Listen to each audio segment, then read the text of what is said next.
Hello, welcome back to খেলো Bangla channel. আজকের ভিডিওতে থাকছে আনোয়ার আলী আর ইস্ট বেঙ্গলকে কত দিনের জন্য ব্যান করা হলো সেই সমস্ত খবর জানাবো খেলার আরও আপডেট খবর জানাবো। মনবীর সিং কোন ক্লাবে সই করলো সেই সমস্ত খবর জানাবো। তার আগে প্রতিদিনের মতো বলবো, খেলার আপডেট ভিডিও পাওয়ার জন্য আমাদের চ্যানেলটিকে সাবস্ক্রাইব করতে একদম ভুলো না। তো চলো শুরু করছি আজকের প্রথম খবর। আজকে প্রথম খবরটি বলবো ইন্ডিয়া টিম গতকালকে কিন্তু ম্যাচ খেলে ফেললো, প্রায় ফাইনাল ম্যাচই বলতে পারো সিরিয়ার সঙ্গে, ইন্টার কন্টিনেন্টাল কাপ 2024।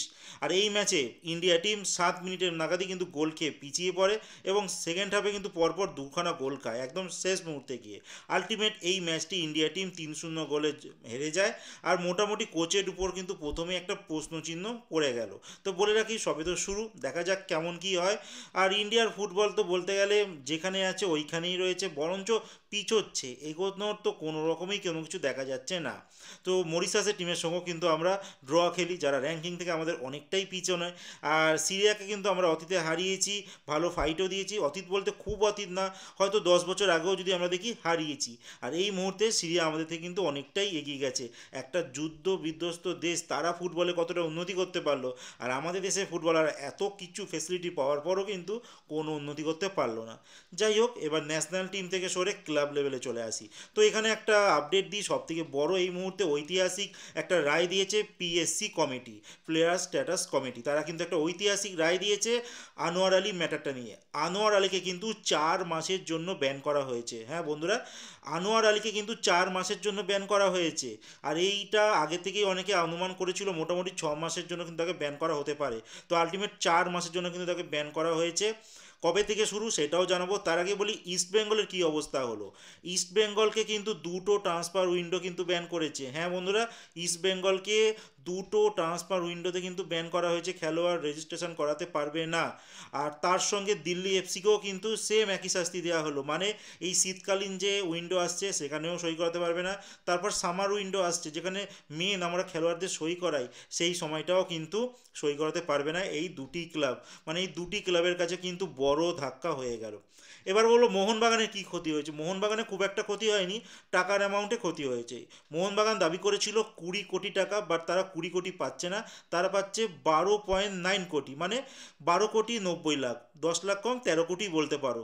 তো তারা মোটামুটি অনেকটা কম অ্যামাউন্ট পাচ্ছে, তো তারা কিন্তু এই দিক দিয়ে খুশি নয়। তারা চেয়েছিল 20 কোটি টাকা, বাট সেটা কিন্তু তারা পাচ্ছে না।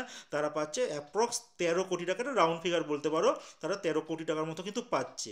আর হিউজ ক্ষতি হয়ে গেল কিন্তু ইস্ট বেঙ্গলের।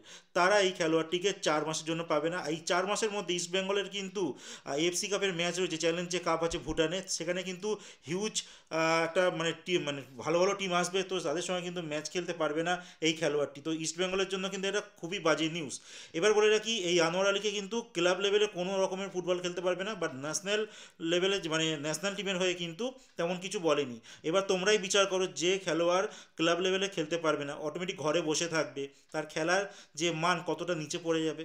তো এই খেলোয়াড়কে তো অটোমেটিক্যালি কোচও নেবে না ন্যাশনাল টিমে। তো তাই হয়েছে, ক্লাব লেভেলে তাকে ব্যান করে দিয়েছে, তো অটোমেটিক কোচ সিলেকশন করবে না ন্যাশনাল টিমের জন্য। তো ন্যাশনাল টিমেরও কিন্তু ম্যাচ খেলতে পারবে না, কারণ ইতিমধ্যেই কিন্তু ইন্ডিয়ার ভিয়েতনামে কিন্তু ম্যাচ রয়েছে, তো সেটাও কিন্তু ইন্ডিয়া টিমের হয়ে এই আনোয়ার আলী খেলতে পারছে না। এবার বলি, এই নিয়মটা কবে থেকে কার্যকর, যে 4 মাস ব্যান, এর আগে থেকে কি হচ্ছে না?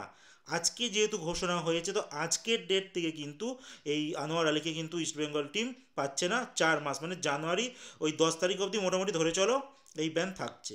তো খুবই ক্ষতি হয়ে গেল। একটা রায় দিয়েছে যে প্লেয়ার স্ট্যাটাস কমিটি, দুটো ক্লাবের জন্যই কিন্তু ক্ষতিকর। আর মোহনবাগানেরও ক্ষতিকর, কিন্তু তারা টাকার অ্যামাউন্টটা দিক দিয়ে ক্ষতি হয়েছে।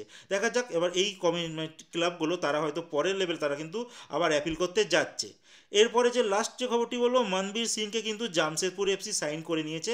23 বছর বয়সী এই ফরওয়ার্ড, লাস্ট ইয়ার তিনি খেলেছিলেন নর্থ ইস্ট ইউনাইটেডে, বাট সেখানে কিন্তু ঠিকঠাক চান্স পাচ্ছিলেন না, সেখানে রিজার্ভ টিমে ছিলেন। আর এই খেলোয়াড়টিকে জামশেদপুর এফসি তাদের নিজের রিজার্ভ ঠিকঠাক করার জন্য এই 23 বছরের বয়সী ফরওয়ার্ড খেলোয়াড় মনবীর সিংকে কিন্তু সাইন করে নিয়েছে।